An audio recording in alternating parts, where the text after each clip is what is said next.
Pakistan, America, China, Turkey ముఖ్యంగా ఈ 4 దేశాల్ని మొన్న ఆపరేషన్ సింధూర్ ద్వారా కేవలం 3, 4 డేస్‌లోనే భారత్ ఎలా ఉక్కిరిబిక్కిరి చేసింది అనేది ఈ ఆర్టికల్ ద్వారా కొంత అర్థమయ్యే అవకాశం ఉంది. అదేంటి డైరెక్ట్‌గా మనం ఆయా దేశాలతో ఫైట్ చేయలేదు కదా! అంటే యెస్, మనం డైరెక్ట్‌గా ఆ దేశాల్ని కొట్టినట్లే. ఎలా అంటే భారత్ ఒక అణు స్థావరంపై దాడి చేసిందని ఒకవేళ నేను చెప్పినట్లయితే, దానివల్ల అమెరికా మరియు చైనా ఉద్రిక్తతను తగ్గించడానికి ఆతృత పడ్డాయని. పాకిస్తాన్ తన అణు ఆయుధాలను అమెరికా డబ్బుతో నిర్మించింది. పాక్ వాటిని చైనా వ్యవస్థలతో కాపాడింది. అయినప్పటికీ భారత్ 2 గంటల్లోపు వాటిని ఛేదించింది. మే 10 అనేది ఒక కాల్పుల విరమణ కాదు. అది ఒక లోతైన గాయం చేయబడ్డ అవమానం. Surgical humiliation. ఆపరేషన్ సింధూర్ ప్రతీకారం కాదు. అది పాకిస్తాన్ అణు బెదిరింపులను తలక్రిందులు చేసేటటువంటి దాడి. మనం వేగంగా ఒకసారి వెనక్కి తిరిగి చూద్దాం. 1974 భారత్ తన మొదటి బాంబును పరీక్షించింది. భుట్టో ఒక ప్రతిజ్ఞ చేశాడు. మేం గడ్డైనా తింటాం గాని బాంబును నిర్మించి తీరుతామని. దానికోసం 2 శాస్త్రవేత్తలు నియమించబడ్డారు. డాక్టర్ మునీర్ అహ్మద్ ఖాన్ డిజైన్ కోసం, డాక్టర్ ఏక్యూ ఖాన్ ఎన్రిచ్మెంట్ కోసం. పాకిస్తాన్ సర్గోధా ఎయిర్ బేస్ సమీపంలోని కైరానా హిల్స్‌ను ఎంచుకుంది. 1983, 1990ల మధ్య 24 సబ్ క్రిటికల్ అణు పరీక్షలను నిర్వహించింది.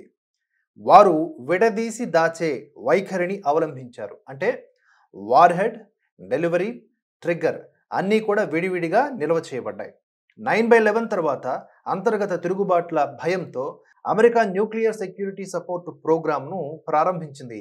పాకిస్తాన్ అణు ఆస్తులను కాపాడడానికి రహస్యంగా $100 మిలియన్ నిధులను కూడా సమకూర్చింది. వాటితో స్థావరాలు బలోపేతం చేయబడ్డాయి.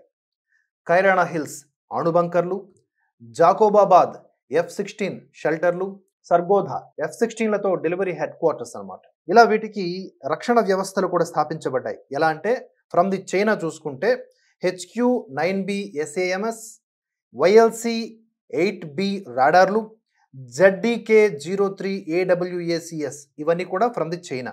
అండ్ ఫ్రమ్ అమెరికా F-16లపై AIM-120C ఆమ్రామ్స్ ఇవి కూడా అమెరికా నుంచి. ఇవన్నీ కూడా రక్షణ వ్యవస్థలు ఏర్పాటు చేసుకుంది పాకిస్తాన్. ఏమన్నారు ఏర్పాటు చేసుకొని? ఇవి శత్రు దుర్భేద్యం, అభేద్యం అన్నారు.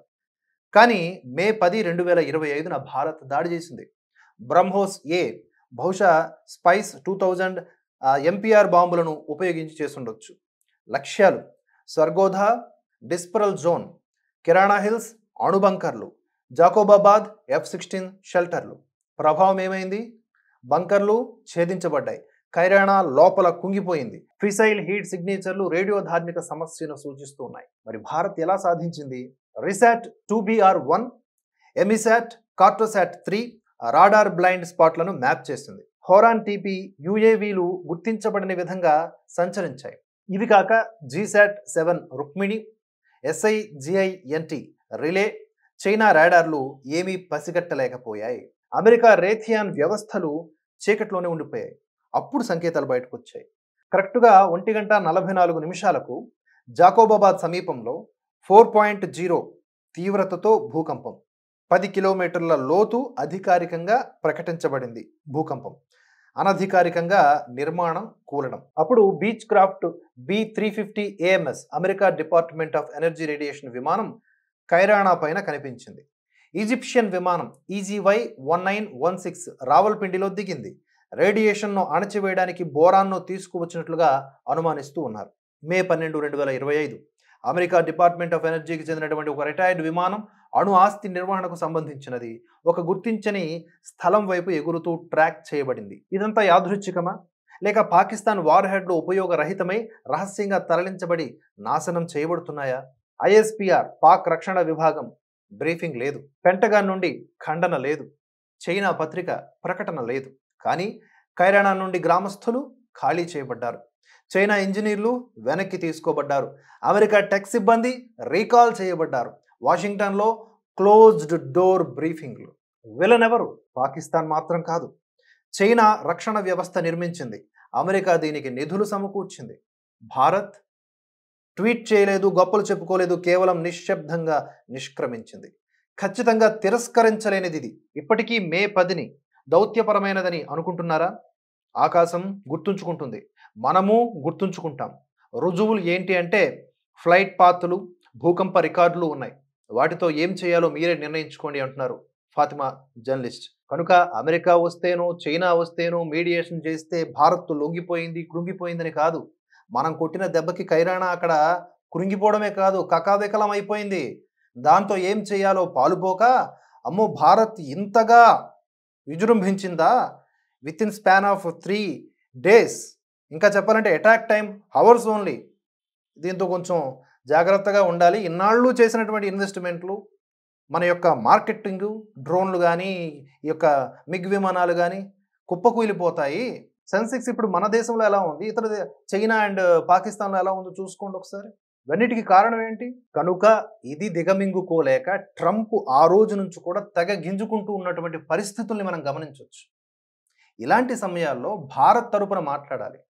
సో కాల్డ్ కాంగ్రెస్ పార్టీ ఇప్పటి వరకు ఆ టర్కీకి వ్యతిరేకంగా కామెంట్ చేసిందా? రాహుల్ గాంధీ గారు మాట్లాడారా? చైనా, పాకిస్తాన్ దగ్గరైపోతున్నాయి, ఏదో ఒకటి చేయండి అని పార్లమెంట్‌లో మాట్లాడినటువంటి ఆయన మరి ఎంఓయూ చేసుకున్నప్పుడు సీక్రెట్‌గా తెలీదా? చైనాతో అలా చేసుకోవచ్చా? చైనా, పాకిస్తాన్ దగ్గరైపోతే భారత్ ఏం చేయగలదు? ఏం చేయగలదో ఇప్పుడు చూపించింది. ఇలాంటి టైంలో ఏం చేయాలి? మన భారత్‌ని ప్రొటెక్ట్ చేస్తున్నటువంటి వ్యవస్థలకి మద్దతివ్వాలి. దీంట్లో కూడా రాజకీయం చేయడం ఏంటి? మోదీని క్రిటిసైజ్ చేసే ప్రాసెస్‌లో భారత్‌ని తగ్గించుకొని అమెరికాని పెట్టడం ఏంటి పైన? అది ఒక ఉన్మాద వ్యాపార దేశం అది. ఉగ్రవాదం కంటే ప్రమాదకరం అది. ఎంతోమంది అమాయకులను ఉగ్రవాదులుగా మార్చినటువంటి ఘనత అమెరికాకే దక్కుతుంది. అవసరాల కొలిది ఆ దేశం పైన ఆధారపడడం తప్పించి, నీతి, నిజాయితీ, విలువలు, తొక్క, తోటకూర ఏముండదక్కడ. ఇక మతోన్మాదపు దేశాలు ఏవైతే ఉన్నాయో అవి కూడా డేంజరస్సే. ఇన్నింటిని ట్యాకిల్ చేసింది భారత్. ఇన్నింటిని వ్యవహరిస్తోంది. మన విదేశాంగ శాఖ, మన రక్షణ శాఖ, మన గవర్నమెంట్ నిజంగా ఎంత పరిణతితో వ్యవహరించిందో మనసు పెట్టి ఆలోచించండి. ఖైరానాలో జరిగిందా లేదా వెళ్లి చూడండి తెలుస్తుంది. అక్కడ ప్రజలు ఖాళీ చేస్తున్నారు ఇళ్ళని. కొంతమంది వీడియోలు పెడతా ఉన్నారు. అలా ఏం జరగలేదు. అలా ఏం జరగలేదని చెప్పడంలో వీళ్ళకున్న దుగ్ధ ఏంటంటే, వీళ్ళకున్న కండూతి ఏంటంటే, భారత రక్షణ రంగ వ్యవస్థకి అంత సీన్ లేదు. అది అలా చెప్పుకోవడంలో తుత్తి. అదొక తుత్తి. వీళ్ళందరూ భారతదేశంలో ఉండేటటువంటి మనుషులు. వీళ్ళని భారతీయులంటామా? ఈ దేశంలో పుట్టినంత మాత్రాన ప్రతి ఒక్కడు భారతీయుడైపోడు. ఈ దేశం పట్ల బాధ్యతగా, నమ్మికగా ఉన్నవాడు మాత్రమే భారతీయుడవుతాడు. అటువంటి భారతీయులమందరం ఐక్యంగా ఉందాం. దుష్ట శక్తులకు దూరంగా ఉండి వాళ్ళని ఎండగడదాం. జై హింద్, జై భారత్.